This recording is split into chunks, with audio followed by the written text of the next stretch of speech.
네, 돌아온 비하인드 뉴스, 오늘도 이성대 기자와 함께하겠습니다. 자, 이 기자 첫 번째 키워드 볼까요? 네, 첫 번째 키워드 바로 보겠습니다. 다시 찍은 사진.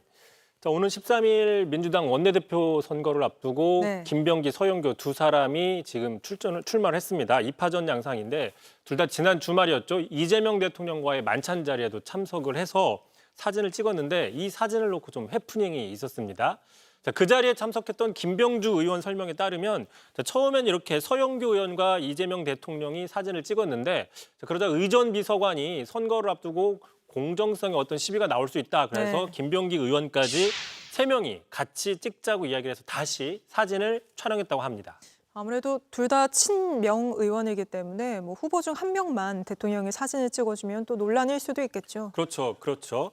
그리고 또 이번에는 처음으로 당원 표심이 반영되기 때문에 네. 이재명 대통령과 같이 찍은 사진 가장 좋은 선거운동의 어떤 필수품이 될 수밖에 없죠. 자, 그러다 보니까 이 두 사람 다 사진을 적극적으로 활용하고 있는데 좀 흥미로운 점이 있습니다. 자, 보신 것처럼 먼저 김병기 의원 같은 경우에는 그 3명이 찍었던 사진 중에 오른쪽에 보시면 서영교 의원 부분을 네. 좀 잘라내고 두 사람만 나오게 활용을 하고 있고요.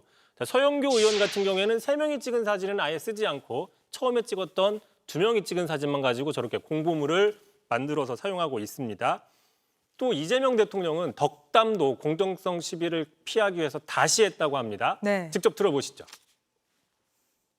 서영교 의원한테 이번에 반드시 원내대표 당선되기 바란다 이렇게 이제 발언하셨거든요. 그리고 그 앞에 김병기 의원은 이번에 원내대표 꼭 당선되길 바란다. 그런데 그게 반드시가 빠졌어요. 사람들이 지적하니까 김병기 의원도 반드시 당선되길 바란다. 이게 반드시라는 단어 한어로도 또 해석이 다르게 될 수 있기 때문에 또 정정을 했다 이거군요. 그렇습니다. 다음 이슈도 바로 보죠. 자, 두 번째 이슈 바로 보겠습니다. 자, 서는 곳이 바뀌면 풍경도 달라진다. 자, 지금 대선으로 여야가 뒤바뀐 상황이죠. 네. 그러다 보니까 갑자기 법사위원장을 놓고 논란이 생겼습니다. 자, 야당이 된 국민의힘이 먼저 이 법사위원장은 관례적으로 야당 몫이라면서 돌려달라 이런 얘기를 하고 있는데요.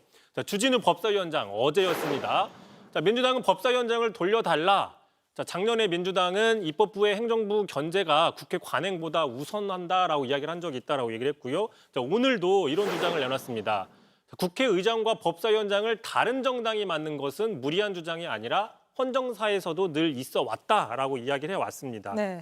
자, 이제 민주당이 지금 의석을 과반을 차지하고 있는 상황에서 대통령 거부권까지 무력화된 상황이죠. 자, 그러다 보니까 이제 국민의힘 입장에서는 법사위원장으로도 가지고 있어야 정부 여당에 대한 어떤 브레이크를 걸 수 있다. 이런 분석 때문에 법사위원장 이야기를 꺼낸다. 이런 이야기가 있습니다. 아무래도 법사위원장을 맡아야 법안 처리의 이 길목인 법사위를 또 관장할 수 있으니 달라고 하는 것 같은데, 근데 관례적으로 이제까지 야당이 맡았나요?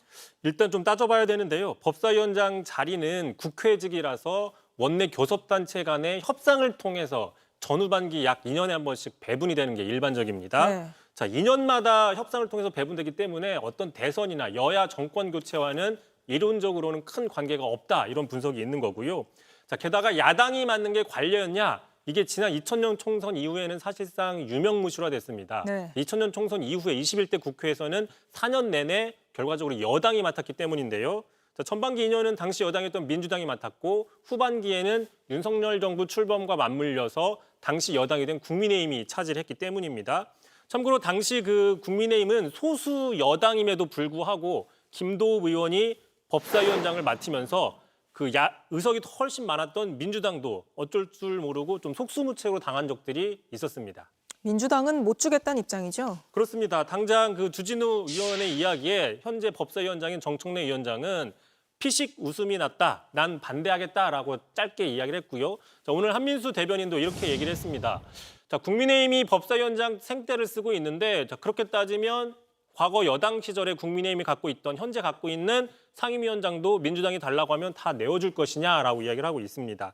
어쨌든 지금 2년 임기의 법사위원장은 1년이 더 민주당이 남아있기 때문에 네. 현실적으로 민주당에서 양보하지 않는 이상 국민의힘이 받아갈 방법은 없는 상태입니다. 알겠습니다. 바로 마지막 이슈도 보죠. 자, 세 번째 이슈 바로 보겠습니다. 자, 통일 안 되는 통일부.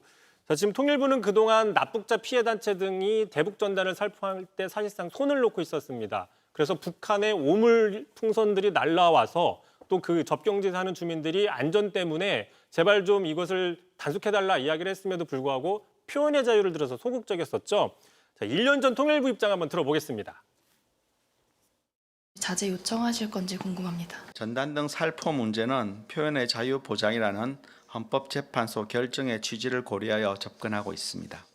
자, 다시 얘기해서 헌법재판소 판결을 근거로 표현의 자유 때문이다 라면서 사실상 그 규제와 단속을 묵인해온 셈이죠. 네. 자, 그런데 통일부가 오늘 갑자기 180도 입장을 바꿔서 살포하지 말아라 이렇게 강력하게 요청을 했습니다. 계속 들어보시죠. 전단을 살포한 것에 대하여 유감을 표합니다. 이는 한반도 상황에 긴장을 조성하고 접경 지역 주민의 생명과 안전을 위협할 수 있으므로 전단 살포 중지를 강력히 요청합니다. 네, 또 같은 대변인이 발표를 했군요. 통일부 입장이 이렇게 180도 바뀐 건 아무래도 새 정부가 들어서인가요? 그렇습니다. 아무래도 민주당과 이재명 대통령은 그동안 접경 지역의 안전을 위해서 대북 전단의 살포 행위를 좀 규제해야 된다 이런 입장을 밝혀왔기 때문에 통일부가 이 정책을 반영하는 것은 당연하다 이렇게 볼 수도 있습니다. 다만 아직 통일부 장관도 지명되지 않았고 윤석열 정부에서 임명된 장관이 그대로 있는 상태라서 먼저 나서서 저런 입장을 180도 바꾸는 건 좀 눈길을 끈다 이런 분석이 있습니다. 알겠습니다. 여기까지 듣죠. 이성대 기자였습니다. JTBC 뉴스를 시청해 주셔서 고맙습니다. 저희는 저녁 6시 30분 뉴스룸에서 뵙겠습니다.